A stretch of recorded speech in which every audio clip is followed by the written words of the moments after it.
Kano ke kadde we tukutusizaako abantu ab'enjawulo nga bawa obujulizi olw'ebyo Katonda by'abakoledde eby'amaanyi mu bulamu bwabwe. Wano ku There is Still Hope, channel y'essuubi. Oyimulawe mulungi era muliza mulungi omukutu guno gwa There is Still Hope. There is Still Hope to Age Media. Omukutu gwaffe gwa Tish Testimony, Dreams and Visions yonna tubeerayo okubanga ate tukukwasaganya. TikTok ojja kusakinga There is Still Hope ne Tish TV. Ojja kubanga ate otufunira ddala. Tukyali mu bujulizi twamuwangula olw'omusaayi gw'omwana gw'endiga n'ekigambo eky'okujulira kwa kamwa kaffe. So lwewemirira n'ojulira Mukama oba omugulumiza oba oswaza sitaani ate bantu bangi ababanga ate bakomebwako. Kitundu kyakuna tukyali ne Madam Grace akyatuvugira ddala twakatandika. Weesibe beat kubanga handooza toyagala waba wakutuma obutungulu oyinza omukuba ekinusu toyagala kubanga ate omanya kyaddako. We twakomekereza nga bamututte bagiyise batya konsole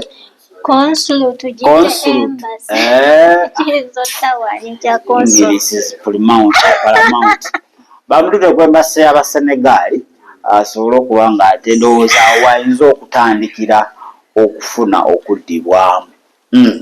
Akututte Mukama mulungi. Entuuka ku konsulu ey'Abasenego kati nasangawo omukyala ayitibwa Yaye Hajal Sall mu Senego.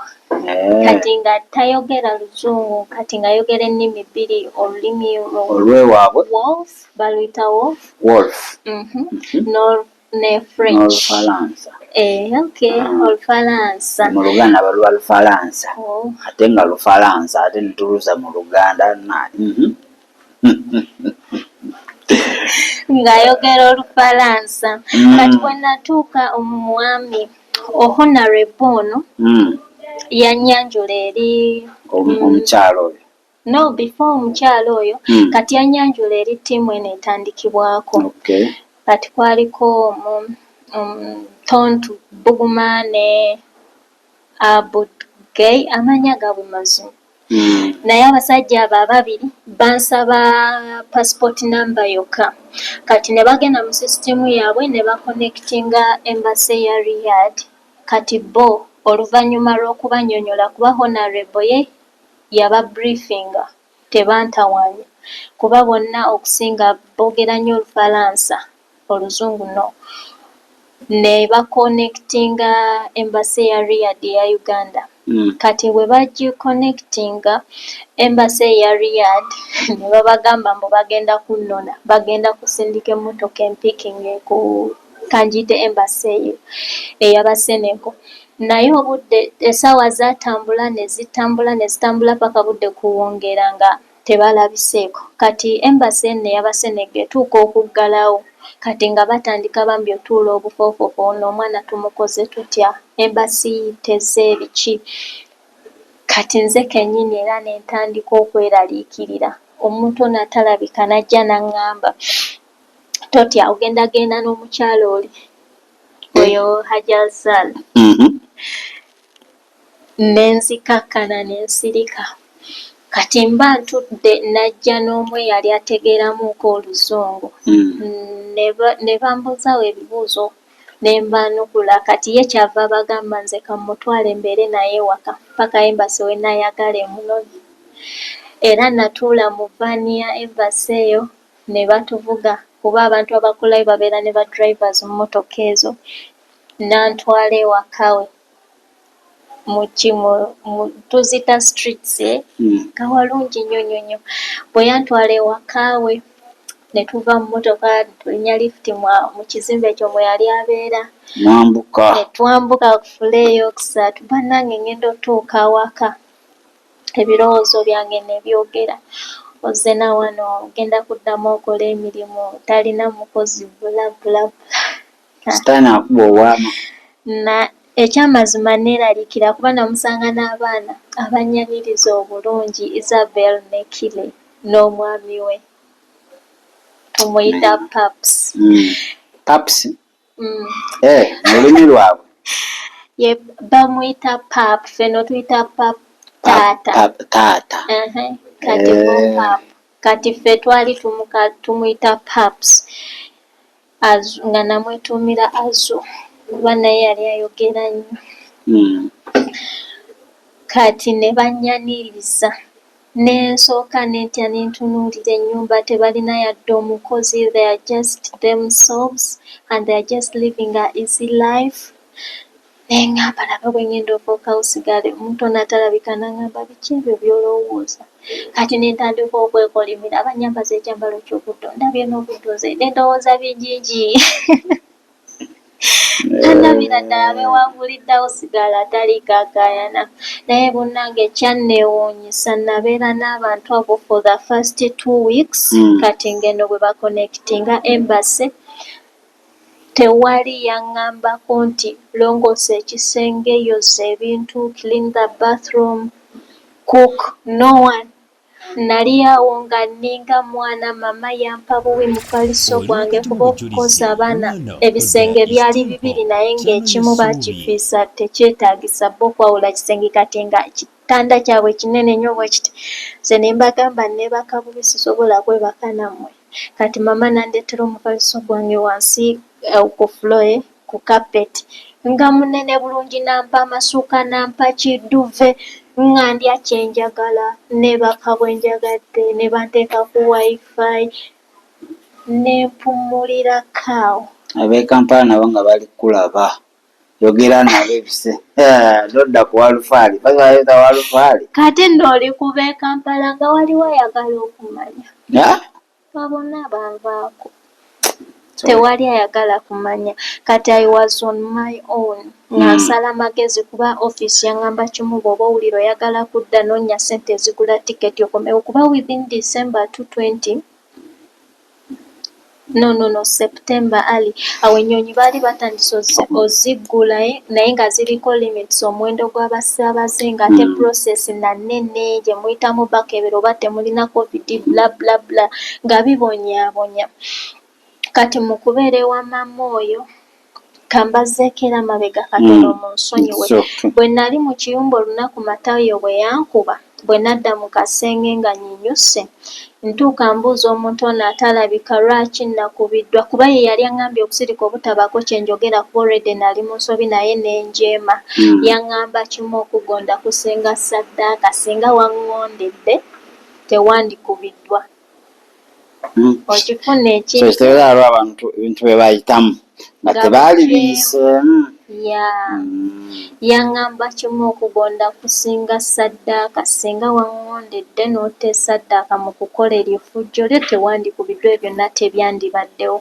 Ate era n'ekirala kye neerabidde obanyumizaako mu nnyumba eri abantu abo nabo baloga mu ngeri yaabwe. Nze bwe nazuukuka nga ku makya bwe nagenda ng'okola omuntu ono atalabika kino kyo mu nsonyiwe mbadde nkyerabidde yaŋŋambanga nnyo okusaba Mukama nkulembere ng'omuliro gwokya naye nga simanyi lwaki naye era nagondanga ekyo kyo ne nkiteeka mu kusaba kwange naye ekiseera kyatuuka nga buli lwe ntuuka ku mulyango kuba nze nasooka ng'ozuukuka nga nsanga I could step on salt omunnyo nga baaguyiye mulyango eno eguva eno gyensula omulyango gw'ekiyugo omulyango gwa toilet ya Matayo omulyango gw'ekiyungu nga buli mulyango ntuukira mu munnyo ebigere byange mwe bituukira naye nga nnyimirira mu kyawandiikibwa ekigamba Mukama wagamba tewali kye baliweesa okulwanagana nange ekiriraba omukisa. So egyo emitego baateganga naye neebaza Mukama yagimpisaamu.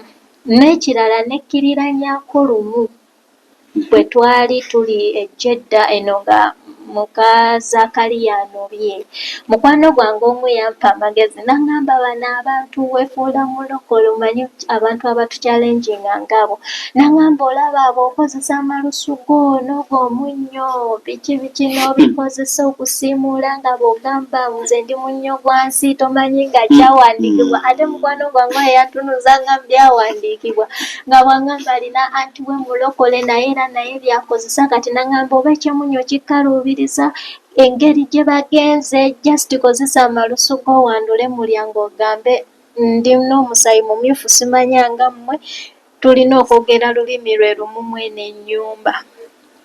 Kati omuntu ono atalabika yali mwesigwa n'angamba togeza n'okikola naye olw'okuba nga nali so desperate nga mpulira njagala lubeerero kati sitaani n'ampa counseling n'angamba kati otyaki already malusugo kati oba oloze. Nange ne ndabira ddala wamma nga siroze nga ngenda nga wanda mu mulyango nga byonna mbyogera. Matayo ne Nonziri olwali okudda okugabuuka bwe kati kate bankube. Baayomba ne bantabukira nga sirina kyembakoze naye nga bajjayo byamabega bino bye naloopye eby'engalo bye baalinga basirisizza nga tebannantikka kunzizaayo bannange baatabuka. Eddoboozi lino ery'omuntu atalabika ne liŋŋamba abalala ebyo basobola obbikola naye gwe toteekeddwa kwekiriranya. Kati omuntu asobola obbeera awo bino bagamba simanyakeera ku makya onaaba abeera ku TikTok nga babafera yadde oli mu Yesu oba toloze bannange ezo ziba netiwaaka oba weeyunga ku bwakabaka obumu mu butamanya. Nabikola naye zo ze zaali results naye era Mukama yansaasira nakyo nenenya bwe nnenya by the way embeera neeterera kuba omuntu atalabika yaŋŋamba kimu ekyo okukijjawo weenenya eri Mukama neneenenya. Kati nkomawo eno mu basenigo bange weeks 2 zimala okuggwako ezo ezaali za October I remember well ne bateeka embassy ku pressure okubanga ennona. Kati aba embassy ne ba pressuringa office eyantambuza kati mu kugiteeka ku pressure ne basalawo banone ku konsulu y'Abasenego. Kati ate Mukama ono yeewuunyisa kati ono Mumisiri Hassan eyali akola mu ofiisi eyo agenda okujja ku embassy y'Abasenego nga Honorable emikono gy'omusajja Muyandeeka Abdu kamuyite Abdu ng'ate baali babaddeko bonna ku nnyumba y'emu n'ono Hassan.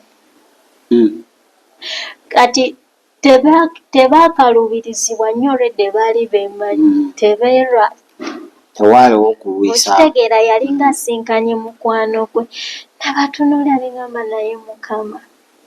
Naye mu lukujjukujju olwo omuntu ono atalabika yali mwesigwa era n'angamba okimanyi bakutwala ku ofiisi bagamba okuzza Uganda naye si gy'ogenda okudda. Ne ngamba kati nkoze ntya okwerokola mu kibeera kino kuba obulamu bw'ofiisi already nabulinako idea ku ebyo bye nayitamu mu maanyi. Temulya bulungi, temwebaka bulungi, ebyokozesa bya bbula, mu abalina okwebeereramu ne musala amagezi engeri gye musurvivinga. Ne mmala ne ngamba kansirike sirina kyakola. Kati ntuuka ku ofiisi ono Hassan yantwala ku ofiisi nsangawo Abannayuganda abalala ne bambuulira ebbanga lye bamazeewo bye babadde balaba mu biyumba era nga omanyi. Kati olunaku lukya nga Hassan yaŋŋamba nkuzzaayo ettaifu. Mubuuza lwaki okikola n'aŋŋamba nti ate mukama wo ebiri ku contract birala ate abeera walala kati tulina okugenda oba bagiyita labour court. Something like that labour court. Mbu alina okugulawo fayiro agulewo omusango ku Matayo about my salary payment engeri gye badde bantokyalingamu. Kati tutuuka avuga tutuuka eyo agenda ku poliisi. Atuuka ku poliisi yennyini gye bankubirako bagenda okugezaako okusaakinga address ya Matayo nga bagiraba. Bambuuza omanyi ennyumba weeringa ate nange nina idea nga sigirina kuba n'okugifuluma saatwala budde nti oba nteekinga screenshot bwa address bw'obeera ku buildings saakikola. Kati bwe tutyo ne tulemererwa. Kati addamu ageza ku ssimu eno eri ku contract ndowooza era omuntu oli ng'akubira Matayo. Kati Matayo yakubira muwala we. Kati muwala we ng'akubira Hassan yamugamba kimu ffe tetulina byakuwoza nammwe kwata kadama mutwale ku poliisi tugenda kujja tumunole. nakankana ne ŋŋamba kimu Mukama bw'otannunula nze mpedde. Omuntu ono atalabika n'aŋŋamba kimu totya tagenda kutwala. Ne boogera ku ssimu ne boogera ne bakayana yagijjako ne yeesooza. N'aŋŋamba kati sirina kyakkola bagaanye okujja twogere baŋŋamba kimu nkutwale ku poliisi nkulekeyo baddemu bakunoone. Ensirika saamuddamu n'aŋŋamba sisobola kikola ekyo era ne tuvuga ne tukomawo ejjedda. Kati mbeera ku ofiisi October oyo November. Tuba tutandika November oyo nga lumu nannyini ofiisi bw'ate alina mukwano gwe e Mecca nga baŋŋamba eyo gye ŋŋenda okugenda mbeere. Mukulu Jamiru nawuniikirira kuba baali balaba omuwendo gw'abakadama bali ku ofiisi tulinga abaweze tebasobola tuliisa ffenna nabo bibakaluubiriza kati nga mu buli ngeri balina okunsalira amagezi kuba nali ŋŋanye okukkiriza okufuna yadde ekyumba gye nkola part time. Kati gye bansindika eyo e Mecca nsangayo amaka. Ono naye Haaji yagula ekizimbe nti abaana be bonna abalenzi bawasiza omwo. Oba onfuna. Ntuukayo bandaga omuntu gwe ŋŋenda okuba nga mbunkolera era ne baŋŋamba bulungi agenda kuba nsasula omusaala. Naye before nga sinnayingira nnyumba eyo omuntu ono atalabika yaŋŋamba Jowe ogenda yingira ennyumba eno naye bamukakkamu sirika ogenda kukola naye tebagenda kuwa yadde n'ekikomo. Nensirika ŋŋenda okuyingira mu nnyumba nga baŋŋamba mukazi we yadivoosinga naye n'amulekera obwana bubiri kati obwana bubeerako ne taata bwe bumala ne bugenda ne bubeerako ne maama ne budda ne babuzaayo eri nga ye life naye ng'ennyumba yakuba ng'ekiyungu n'okuwunya kiwunya kati ng'alina kikapa nga tooyiyo katosobola nakkiriza nti yaliko enjeru naye nga sitiiru akyagikozesa. Bali abantu balina obuvumu ng'entebe zaali mu kala grey naye nga nazo zaafuuka kitaka nga teyafuna yadde idea nti yadde omukyala agenze kandeeteyo lwakiri omuntu akoleyo ka part time wa naye ng'ate akulaga agibeeramu assa ate yeeyagala ng'engoye yakuŋŋaanya akasenge kalamba. Ne ŋŋamba kimu Mukama mpa ekisa. Nagogola ennyumba Mr. Jamiru for almost a week buli kimu okukizza ku mutindo ne kikapa n'akifulumya n'akikanyuga ng'alaba tekyetaagisa kubeera mu nnyumba kuntukula gye nnali ngitukuza. Mbeera mu nnyumba eyo nayo yalinga mpuku ya ntaana nga njigganyizibwa nga mbeeraawo. Nolaba abantu ne bajja ne basala ne babula obwana obuto oba natuuka n'olowooza oba baazimba we baaziika abantu. You know nga every time ndaba spirits same imaginations nga bwe tuli wano. Nga ntuuka n'okubikula Bayibuli nti ngisome nga neebaka naye ng'omanye ebimpawamula mba neebase okugulu nkubulira kuli mu bbanga nga bakutwala. Ekintu kijja ne kinsuka omulundi gumu kiti ndeekana kibuyeeso ne nzijukira nabadde nsoma Bayibuli nga we ŋŋamba nti nfunwe ku tulo ndaba amayinja gajja n'omuliro ge gaagala okunkuba bannaye ng'ennyumba eri etiisa nga presence ya Muyooka eva nga nze kennyini mpulira strugglinga to survive. Nkola omwezi guggwaako mbasaba ssente zange ng'akasajja kaŋŋamba akayita Nauma. Wumala oli kirabika ekyamwawukanya ne mukyala we yalimu olusiyazi nga yeeyisa nga mukazi ayambala obutopu obw'abakazi kati nga alina mikwano gye bwe bajja ne basula bonna mu nnyumba eyo nga Wumalo yasala eno enviiri kati wannakwatawo ka paafu nga n'entuula gy'atuula omanyi omukazi awedde emirimu.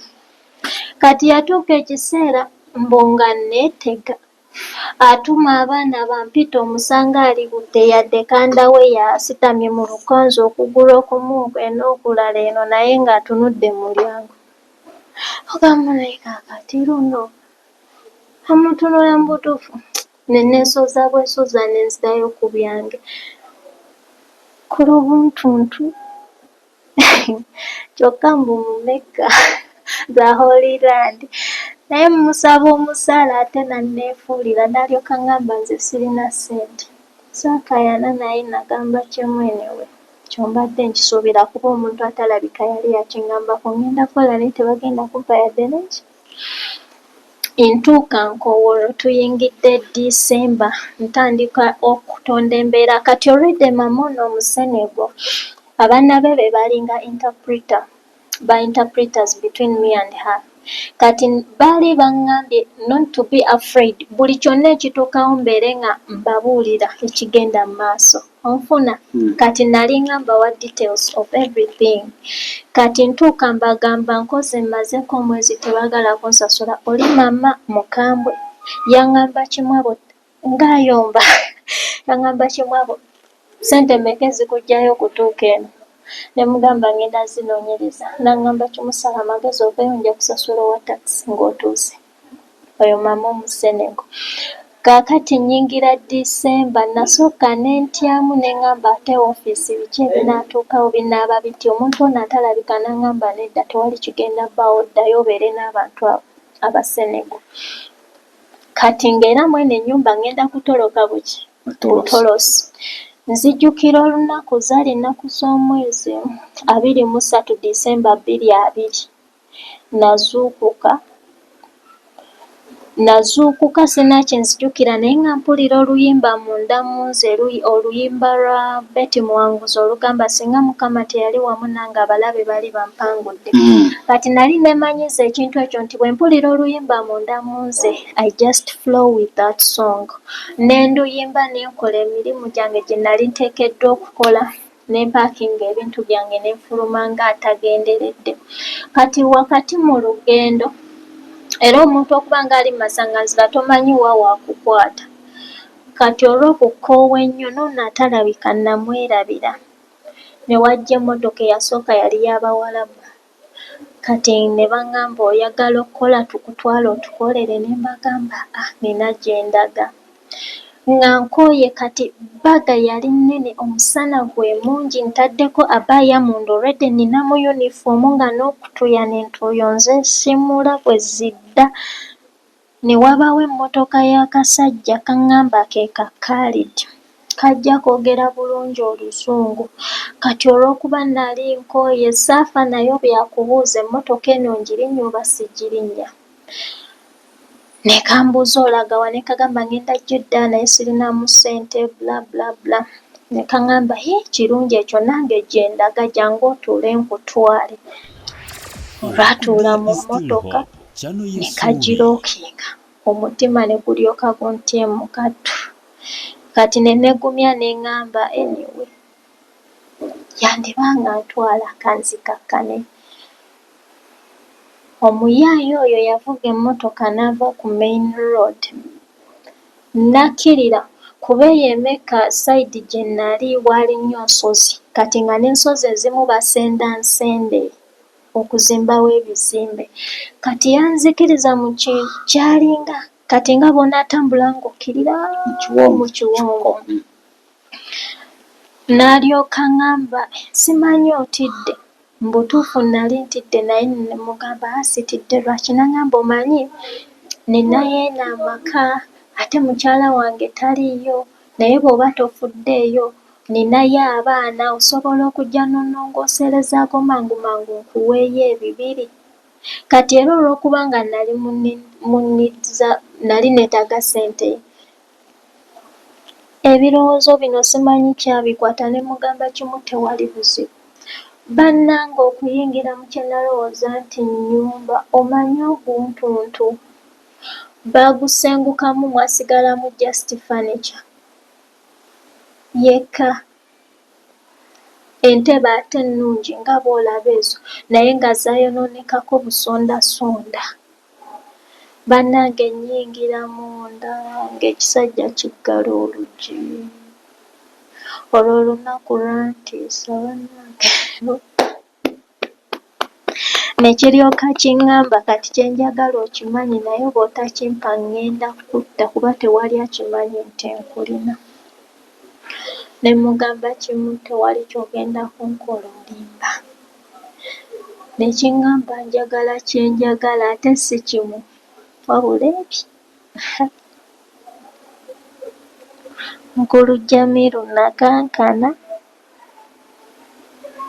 era n'ebyo mbinyumya.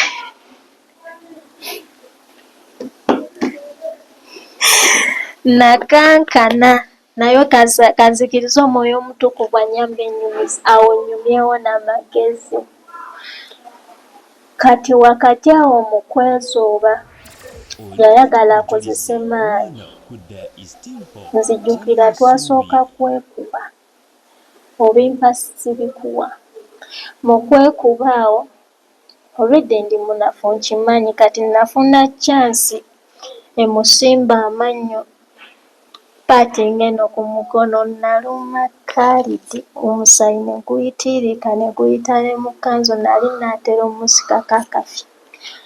N'alyoka ntuga ate obulago si bwe bunene nabwo.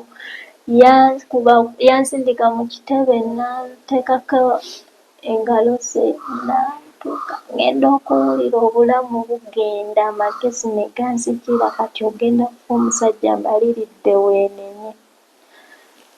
Entandika okampa Yesu nyambe, Yesu nyambe naye nga n'ebigambo mbaka bibake. Yesu nyambe, Yesu nyambe kati bwe yawulira njogera ebyo n'asooka n'anvaako. N'ambuuza oyogera biki nze twala eri mu mutima gwange ne ŋŋenda ku maviivi.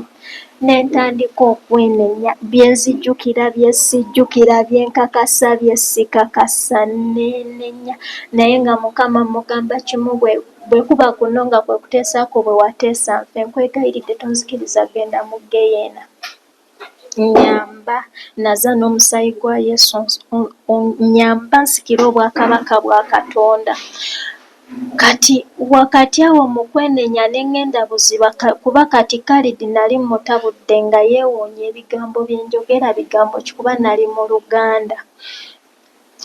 Ne mbako ekintu kye nzijukira omusumba omwe okunyumirwa ku ssenta 2016 lumu twali mu kusaba najja n'aŋŋamba mwana gwe ndaba omwoyo gwa repu.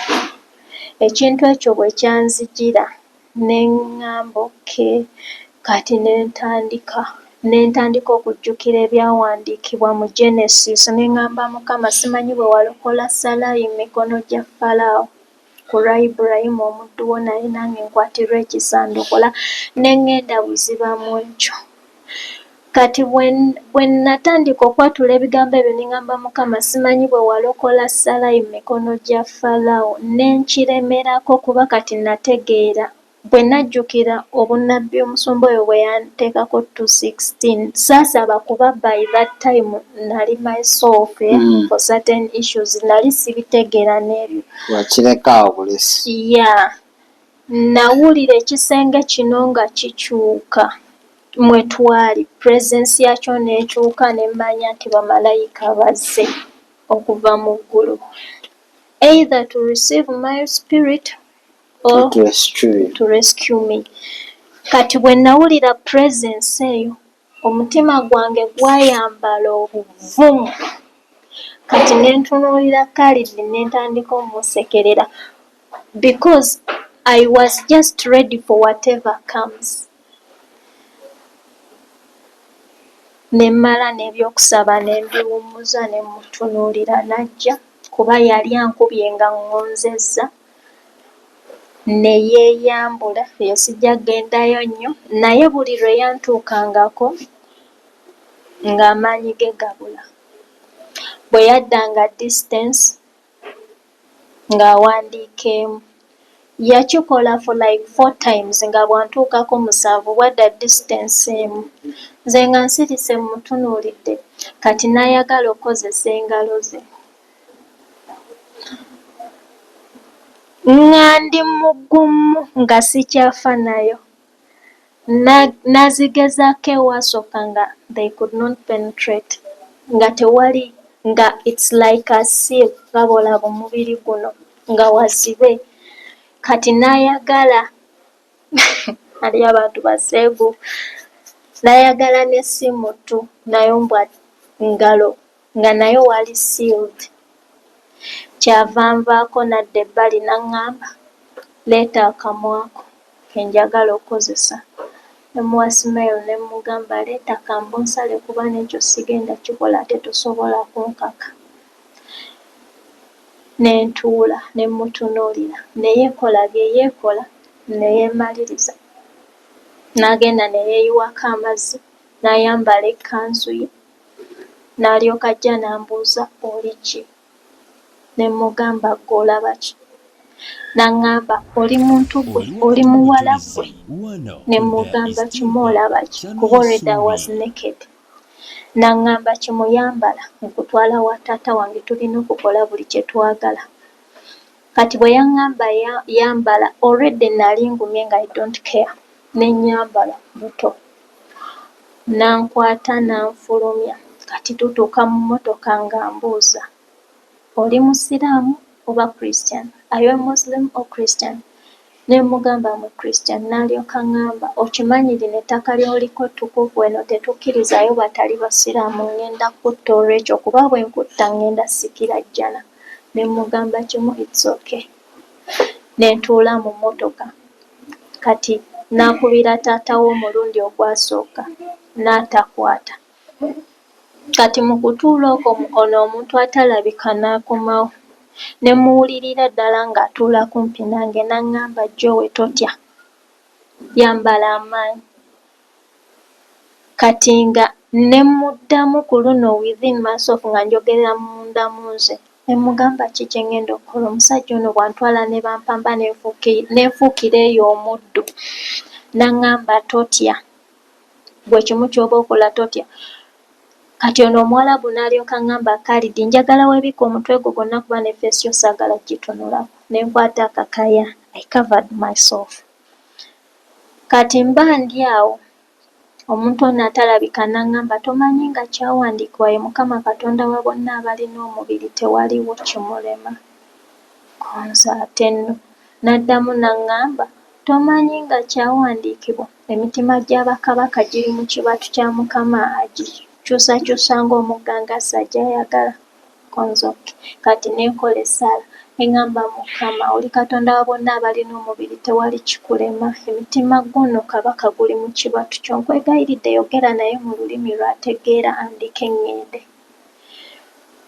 Bye bigambo byokka bye nayogera ne nsirika. Kati tuvaayo eyo mu kikko akomawo eno waggulu ku maini nga ŋŋamba ŋŋenda kutwala eri taata wange tulina okukola buli kye twagala nze ne nsirika saamuddamu. Kati addamu okuba ku ssimu ya daddi we yagikubako emirundi egi nga takwata. Ne wayita ekiseera kitono nzikiriza Mukama yayogera naye mu lulimi lw'ategeera. Gayi yakuba omulanga ku siteeringi twali ku kkubo. N'agigunda n'okugigunda emmotoka ne tagalira mu kkubo. N'amala n'apaakinga n'azza ebbali. N'ankyukira emabega w'ommoto n'alyoka ŋŋamba olaba n'aggambye sirina buzibu. Fuluma emmotoka yange ogende. Ne mwebaza na bulungi ne mugamba neeyanzizza. Ne paaka n'annengeza n'aŋŋamba tambula bw'oti ne bw'oti. Teri wala nnyo ogenda tuuka wali era baakusaba ssente engeri gy'ogenda ojja edda tosukka 80 riyals 80. Ne mwebaza ne nfuluma emmotoka ye ne nnyimirira wabweru. Kati ne mbuuza omuntu ono atalabika ne mugamba lwaki ebyo bimbaddeko. N'aŋŋamba kimu bwe wabadde ogirinnya wabuuzizzaayo. Ne ŋŋamba eyo y'ensonga. Kati ne mugamba nkwatirwa ekisa kintuuseeko kimmaze nnoŋŋamya kuwa takisi gwe mba ŋŋenda naye. Kati baaliwo awo bangi nga bampita. Kati nasanga omu yali mu mmotoka. Omuntu ono atalabika n'aŋŋamba eyo emmotoka gy'oba olinnya.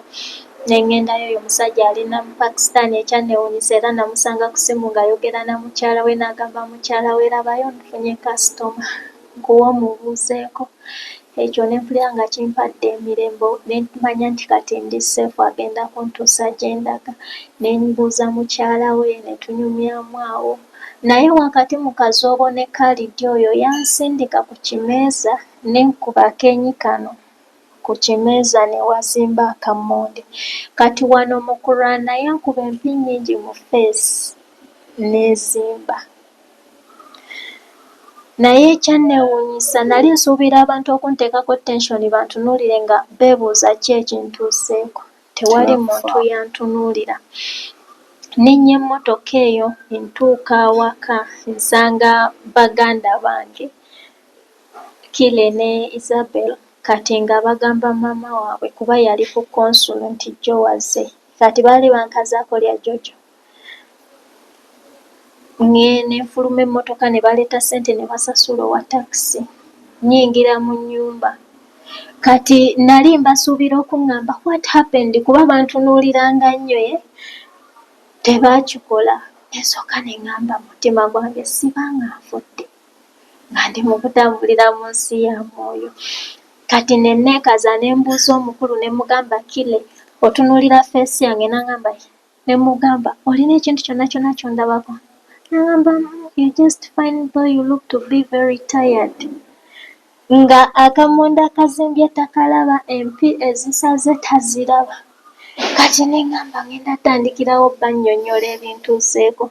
Omuntu ono atalabika n'aŋŋamba tobaako ky'oyogera kuba tebagenda kukkiriza. Instead bagenda kutya balowooze bakutuusizzaako ogwa bulisamaanyi osobola obbasiga ekirwadde kyonna ate oba nga wafunye olubuto ate ekyo kireetewo embeera embi tobaako ky'oyogera n'ensirika.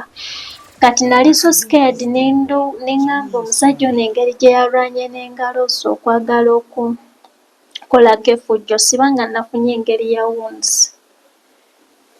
Kati ne nsalawo kubeera olwo olunaku nali nsibye ne ŋŋamba ka ŋŋende mu kiyigo to freshen up ne nnyingira ekiyigo.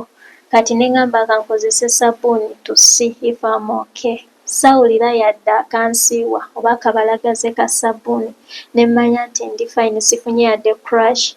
Ekyasinga okummala amaanyi ate ne kinneewuunyisa nfuluma ekiyigo ntuuka mu kisenge kuba already they had organized my everything engeri gye nali mbaddeko nabo nga bali sure nzija. Ntuuka bwe nti ku mupaliso we ŋŋenda okwebaka nga nnyimiridde nkyusa engoye maze okwesimula abasajja bano ababiri abafayiro ngenda obbawulira nga bakomyewo. Baali bawulirako nga babikkula? Yes, balyoke bagambe wano oteekeddwa okuyitawo. Bajja ku luno nawulira nakifiiringa nti bazibikuza na ssanyu. Nabikula ngenda okuwulira olukulula olwa peeni tyu tik. Ne mbabuuza ne mbagamba ekyo kitegeeza ki? Kati eyadiikinga n'alyoka ŋŋamba jjowe ekyo kibadde kigezo naye okiyise. Naseka. Ne ndyoka ŋŋamba Mukama kigezo nabaki ekyo ky'oŋŋamba nti kibadde kigezo era nkiyise okubonaabo oba mbutuufu naseka nga ndabira ddala it doesn't make sense. Kati nankomezaawo ekirooto kye nabawaddeko kye naloota mu December 2019 nga Bishop atuwa ebibuuzo alyoka nkuba omugombe. Yatoloka. Ekyo olwankomerawo tulo gye twankwatira bwe ntyo ne neebaka. Kale oli mulabi mulungi era muliza mulungi w'omukutu ogwa Daily Still Hope wagenda okwebaka ffe bana abatawummulamu. Byonna gye twatandikidde okutuukira wano tukwebaza okuba ng'otugoberera. Naffe tumukkirize agende era awummulireko ddala ate tujja mukomyawo ng'ali fresh kuba era akooyo olugendo lubadde luwanvu ndowooza olulabi. Byonna byayiseemu ndowooza naawe obulumi kati obuwulira. Naye tugume. Yesu yatugamba nti mugume kubanga nze nkoze eki mpangudde. Buli woba n'omuwanguzi ofuuka omuki? Ofuuka omuwanguzi. Kale nga tetunnaba kugamba Grace asobole okuba nga atusiibula. Bino ebigambo birungi nnyo. Leero njiri enkya musango.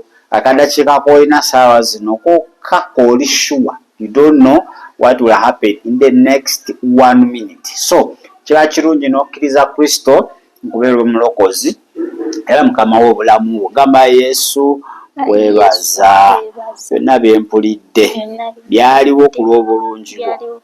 era nsalawo n'omutima gwange okuwa obulamu bwange kubeera omulokozi era omukama waabwo. Mukama onsaasire bwali butuukirivu bwange. Mwoyo Mutukuvu onnuŋŋamye kuba n'olwaleero njatula nti ndokose. Kristo Yesu Omwana wa Katonda omulamu.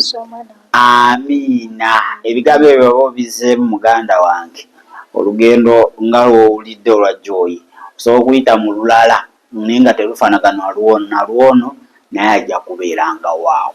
Ajja kubeeranga waawo ng'akuluŋŋamya era ojja kufuluma nga oli muwanguzi n'okukirawo.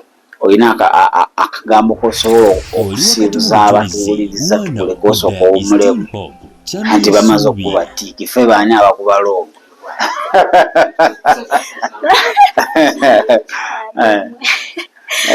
Abalabi ba Enotish byonna ba Luganda, abalabi ba Testimony TV nze bwenjeyitira wakyaliwo there is essuubi. still hope. Mukama abankuumire ennyo, abampeere ennyo omukisa, mwebale kuba balabi balungi. Mbazaamu amaanyi obakakasa nti God is real, kye kisooka. Mukama waffe Yesu Kristo yennyini is real, ate Omwoyo Omutukuvu omubezi gwe yatulekera is also real.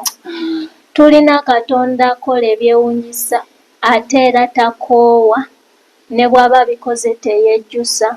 Ekikola amakulu mu byonna kwe kuzimba enkolagana eyannamaddala etali nti yakanjagale Yesu olwa kino naye okumwagalira ddala oba akoze oba takoze.